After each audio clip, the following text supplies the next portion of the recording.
साहब से गुजारिश कर रहा हूँ कि आप तशरीफ लाएं और अपनी तकरीर पेश फरमाएं। अस्सलामु अलैकुम व रहमतुल्लाहि व बरकातुहू। अल्हम्दुलिल्लाहि रब्बिल आलमीन वस्सलातु वस्सलाम अला रसूलिल करीम। अम्मा बाद फ़क़द क़ाल अल्लाहु तआला फ़िल क़ुरआनिल मजीद वल फ़ुरक़ानिल हमीद। क़ुल हुवल्लाहु अहद अल्लाहुस समद लम यलिद व लम यूलद व लम यकुल लहू कुफ़ुवन अहद। मैंने अभी आपके सामने एक पूरी सूरत तिलावत कर दी है। इसका तर्जुमा है ए नबी कह दो कि अल्लाह एक है, अल्लाह बेनियाज़ है और न किसी का बाप और न किसी का बेटा और कोई इसका हमसर नहीं। क्या ये हकीकत नहीं कि जब हम तारों भरे आसमान चौड़ी चकली जमीन अथा समुंदर ऊंचे पहाड़ बहती दरिया देखते हैं तो बेसख्त ख्याल आता है कि इनका कोई खालिक है, कोई है जिसने इन चीजों की तख्लीक की है। फिर हम एक कदम और आगे बढ़ाते हैं और सोचते हैं कि रात आती है, दिन रुखसत हो जाता है, सुबह होती है, शाम होती है, कायनात का निजाम बंदेटी के उसूलों के मुताबिक चल रहा है, कहीं से कोई खराबी नहीं। शम्सु कमर अपने वक्त पर निकलते हैं और अपने वक्त पर डूबते हैं।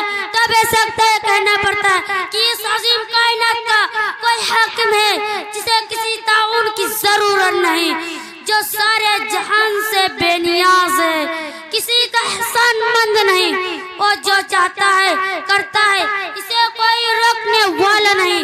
क्योंकि अगर कोई रोकने वाला होता तो दुनिया का निजाम इस अच्छे ढंग से ना चलता। लौ कान फीहिमा आलियतुन इल्लल्लाहु लफसदता। अगर दोनों में जमीन व आसमान अल्लाह के अलावा और कोई माबूद होता और दोनों टूट फूट जाते। जब किसी मुल्क में दो बादशाह नहीं रह सकते, किसी भी इदारा के कई सदर नहीं थे, तो भला इस कायनात के कई हाकिम कैसे रह सकते। मोहतरम और दोस्तों, हमारी बावकार मजलिस अपने कई सदर चुन लें तो क्या मजलिस चल सकती है? क्या हमें लोग बेवकूफ न कहेंगे ताजिब है लोगों पर जो सारे जहान के कई सदर मानते हैं। कोई बाप और बेटा और कुदस का नजरिया तराशे हैं, कोई हजारों देवी और देवताओं को परमेश्वर का साझी बनाते हैं। मगर बड़े अफसोस की बात है कि लोग इन्हें बेवकूफ कहते हुए हिचकिचाते हैं। हजरत आपसे गुजारिश है कि मुझे आप हज़ार मुमकिन है कि दौरान तकरीर इस सरापा तकसीर से कुछ गलतियां हो गई हों। मैं भी और इंसानों की तरह एक इंसान हूँ, इसलिए मुझसे गलतियां हो जाना कोई हैरत की बात नहीं। आप हज़रात से गुजारिश है कि मुझे मुत्तला फरमाएं कि मैंने कौन सी बात गलत कही है। इन चंद बातों में अपनी तकरीर खत्म करता हूँ। वमा तौफीक़ी इल्ला बिल्लाही। नक्श तौहीद का हर दिल में बिठाया हमने, नक्श तौहीद का हर दिल में बताया हमने, ज़ेरे खंजर ए पैगाम सुनाया हमने। अस्सलामु अलैकुम व रहमतुल्लाहि व बरकातुहू। खूबसूरत तकरीर पेश फरमाएं। अस्सलामु अलैकुम व रहमतुल्लाहि व बरकातुहू। अल्हम्दुलिल्लाहिल्लज़ी कफ़ा वस्सलातु वस्सलाम अला रसूलिहिल मुस्तफ़ा अम्मा बाद।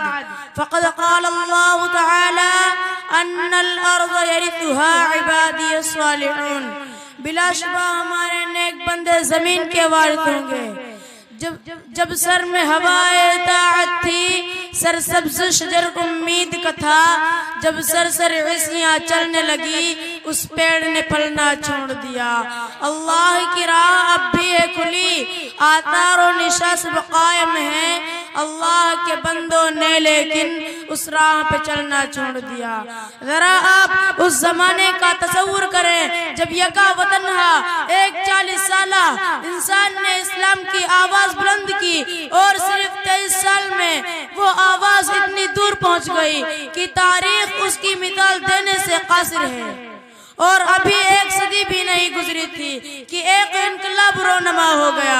जो गरीब थे वो अमीर हो गए, जो बेचारे चरवाहे कहे जाते थे वो मसनदे इक़्तिदार पर मुतमकिन हो गए।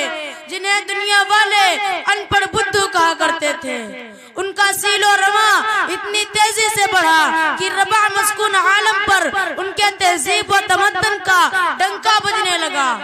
जो तालीम व तहजीब में पिछली सफों में थे वो इमाम बन गए। उन्होंने ये साबित कर दिया कि कुरान का ये ऐलान अपनी जगह दुरुस्त था। अन्नल अर्ज़ यरिथुहा इबादियस सालिहून, बिलाशुबा हमारे नेक बंदे जमीन के वारिस होंगे। मुसलमानों के उरूज की दास्तान इतनी दिलचस्प, हौसला अफजा और रूह परवर है कि आज भी उनको पढ़कर रोंगटे खड़े हो जाते हैं। अल्लामा इकबाल ने क्या खूब कहा था कि दश्त तो दश्त है दरिया भी न छोड़े हमने, दश्त तो दश्त है दरिया भी न छोड़े हमने, बहर ज़ुल्मात में दौड़ा दिए घोड़े हमने। एक वक्त था जब मुसलमानों की शौकत वस्तूद और रुब हैबत का डंका बज रहा था। चार दांगे आलम में इनके उरूज की दास्ताने बरज़बान थे। वो नेक थे, रास्तबाज थे, साहिबे सलाहियत थे, मौजूद थे, मुहक्किक थे, इल्म दोस्त थे। और सबसे बड़ी बात यह थी कि उनके दिलों में खुदा और रसूल से इतनी मोहब्बत थी कि जितनी वो अपने माल दौलत एलो अयाल से भी नहीं करते थे। यही वजह थी कि वो जिधर रुख करते उन्हें फतह ही नसीब होती। जिस सरजमीन पर कदम रखते वो उनके कदम चूमने के लिए बेकरार नजर आती थी। सच कहा कहने वाले ने, जिधर रुख किया सल्तनत ज़ेर फरमा, जिधर आंख उठाई ममालिके मस्खर, मगर आह वही कौम आज दलीलो ख्वार हो रही है। वही इस्लाम के नाम लेवा आज पे दर पे शिकस्ते खा रहा है। चीन से लेकर अफ्रीका के साहिलों तक जहां देखिए मुसलमान जिंदगी के मैदान में शिकस्ते खाता चला जा रहा है। आखिर क्यों क्या कभी हमने उसको भी सोचा है? सोचिए और समझिए। जाहिर है कि जिन सिफात ने हमें तरक्की के मनाजिल तय कराए, जिन खूबियों ने हमें बाम उरूज पर पहुंचाया था, वही खूबियां अगर हम फिर से पैदा कर लें तो यकीन रखें कि हम सब जल्द कामयाब होंगे। आखिर में वही शेर फिर से सुन लें ताकि आपका ध्यान फिर से ताजा हो जाए। जब सर में हवाए ताअत थी सरसब्ज शजर उम्मीद का था, जब सर में हवाए ताअत थी सरसब्ज शजर उम्मीद का था, जब सरसर वैसियां चलने लगी उस पेड़ ने फलना छोड़ दिया। अल्लाह की राह अब भी है खुली, आतारों निशा सब कायम है। अल्लाह की राह अब भी है खुली, आतारों निशा सब कायम है। अल्लाह के बंदों ने लेकिन उस राह पे चलना छोड़ दिया। व आखिर दावाना अनिल हम्दुलिल्लाहि रब्बिल आलमीन। माशाअल्लाह भाई।